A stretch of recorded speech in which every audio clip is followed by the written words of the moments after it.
Hey, Pastor Rodney, you seem to disdain the youth pastors.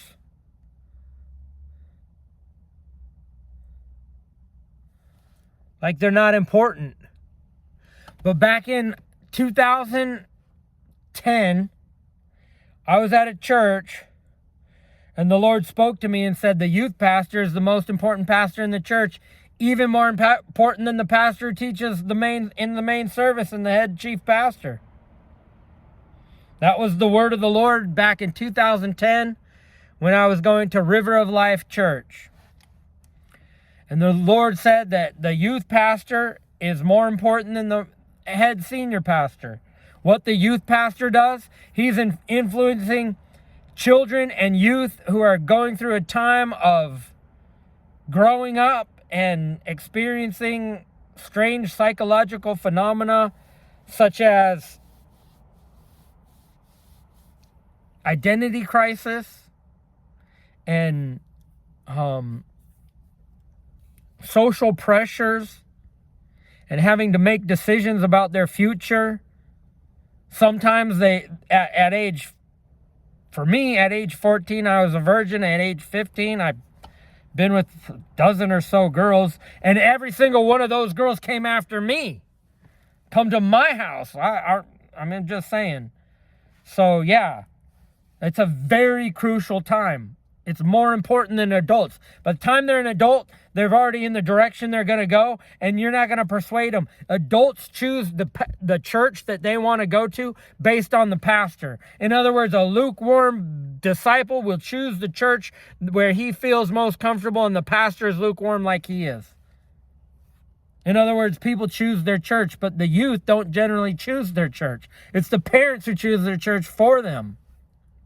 I'm telling you, the youth pastor is the most important pastor in the church. Even more important than the senior pastor. And that's the word of the Lord, according to what the Lord said in 2010 at River of Life Church. So that's that. And you're disrespecting being a youth pastor just tells me that you don't know Jesus. There's so many things that Pastor Rodney does and says that tells me that he has no intimacy with God. He's not close to God at all. All he cares about is himself and money. And if he claims to care about people, it's really he doesn't care about the people. He cares about the offering or getting glory from the people or having personal servants and armor bearers from the people. The extent to which Pastor Rodney actually cares about people ends when it comes to actually caring about people. He's a grandiose narcissist, and people to him are just some sort of entity, some sort of being that is there to be exploited. Pastor Rodney, you're of the devil, dude. This is your face, and you are going down. You're not going up any further.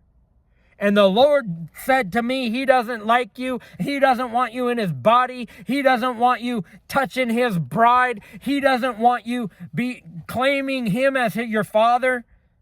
God has rejected you, Pastor Rodney. You are like Saul. Remember King Saul? God kept King Saul around long enough to defeat the Philistines, to build the kingdom. But as soon as David was ready, to King Saul. The same thing happened to Sodom and Gomorrah. God allowed Sodom and Gomorrah to exist and to go on and to go on and to go on until the day that God said, okay, by this time next year, Sarah, you're going to have Isaac. And guess what that means? Sodom and Gomorrah. So Pastor Rodney, you're like Sodom and Gomorrah to God.